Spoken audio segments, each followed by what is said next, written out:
دوستو کہتے ہیں کہ فرعون نے اپنے وزیر حامان کو حکم دیا کہ میرے لیے آسمان کے راستوں تک ایک اونچا محل بناؤ، میں اس پر چڑھ کر دیکھوں گا کہ شاید میں آسمان پر جانے والے راستوں تک پہنچ جاؤں اور وہاں جا کر حضرت موسیٰ علیہ السلام کے خدا کو جھانک کر دیکھوں گا۔ میرے گمان کے مطابق میرے علاوہ کسی خدا کے وجود کا دعویٰ کرنے میں موسیٰ علیہ السلام جھوٹے ہیں۔ یہ بات بھی دوستو فرعون نے اپنی قوم کو فریب دینے کے لیے کہی، کیونکہ وہ جانتا تھا کہ برحق معبود صرف اللہ ہے اور وہ لوگوں کو فریب دے کر زبردستی اپنے آپ کو خدا کہلوا رہا ہے۔ جب حامان کو محل بنانے کا حکم ملا تو اس نے فوری طور پر اینٹیں بنانے اور چونا پکانے کا کام شروع کر دیا اور محل بنانے کے لیے ہر چیز کا انتظام کیا جانے لگا۔ ساری دنیا کے بہترین کاریگروں کو اکٹھا کیا جانے لگا۔ کہا جاتا ہے کہ مزدوروں کے علاوہ صرف کاریگروں کی تعداد ہی 50,000 سے زائد تھی۔ 7 سال کے ایک لمبے عرصے میں یہ محل تیار ہوا اور اس کی جو بلندی تھی اس کی مثال دنیا کے پیدا ہونے سے لے کر آج تک نہیں ملتی۔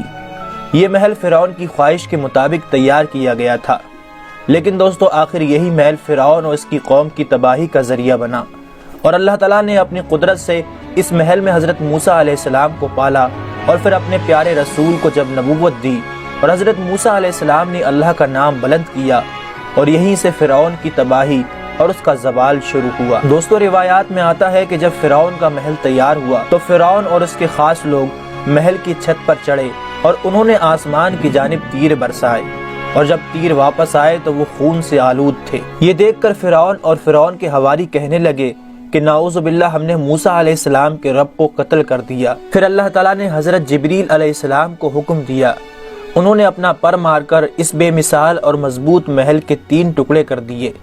ان میں سے ایک ٹکڑا سمندر میں گرا، ایک مغرب میں، اور ایک روایت میں آتا ہے کہ تیسرا ٹکڑا فرعون کی قوم پر گرا تھا۔ یوں اللہ تعالیٰ نے فرعون کے اس محل کو طلوع آفتاب اور غروب آفتاب کے درمیانی وقت میں تباہ کر ڈالا۔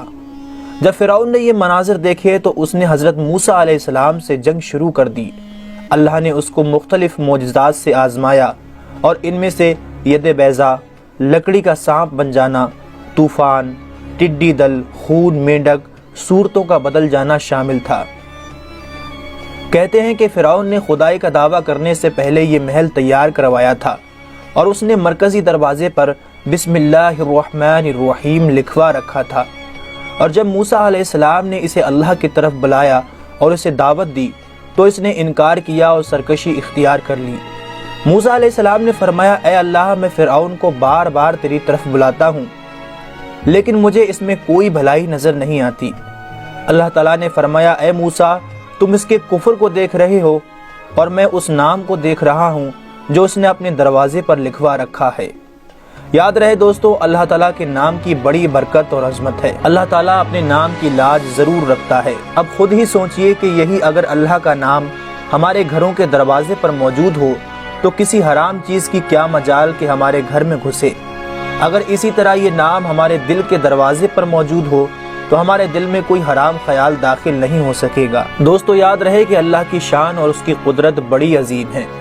جب اس کی پکڑ آتی ہے تو کوئی اس سے بچ نہیں سکتا۔ یاد رہے کہ فرعون کا زوال تو اسی وقت شروع ہو چکا تھا جب اس نے ایک رات یہ خواب دیکھا کہ بیت المقدس کی طرف سے ایک آگ آئی جس نے مصر کو گھیر کر تمام قبطیوں کو جلا ڈالا، مگر بنی اسرائیل کو کوئی نہیں پہنچایا۔ اس خواب سے اسے بہت ہوئی۔ نجومیوں سے فرعون نے تعبیر معلوم کی، بتایا کہ بنی اسرائیل میں ایک پیدا ہوگا جو تیری بادشاہ کر دے گا۔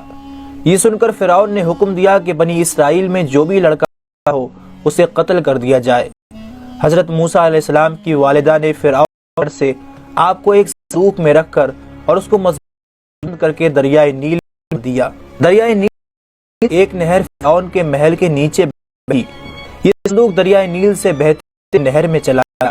اتنے سے فرعون اور اس کی بیوی حضرت آسیہ دونوں محل میں بیٹھے ہوئے کا نظارہ کر رہے۔ جب حضرت آسیہ کی نظر صندوق پر پڑی تو انہوں نے اپنی کنیزوں کو حکم دیا کہ اس صندوق کو نکال کر ہمارے پاس لائیں۔ صندوق کو کھولا گیا تو اس میں ایک نہایت خوبصورت بچہ نکلا جس کے چہرے پر حسن و جمال کے ساتھ نبوت کی تجلی چمک رہی تھی۔ اس بچے کو دیکھ کر قربان ہونے لگی، جس قرآن مجید نے اس طرح کہ یہ بچہ تیری اور کی ٹھنڈک ہے، اسے شاید یہ ہمیں نفع دے یا ہم اسے بیٹا بنا لیں، اور خبر تھے۔ اور دوستو، جب وہ پروردگار چاہے حق و باطل کے گھر میں بارش دے دیتا ہے۔ ایسا ہی جناب موسیٰ علیہ السلام کے ساتھ آپ کو فرعون کی بیوی حضرت اپنے بیٹے کی طرح پالا، اور اس طرح آپ کی پرورش ہوتی رہی، اور جب اللہ نے آپ کو نبوت سرفراز فرمایا اور فرعون کے لیے بھیجا، آپ نے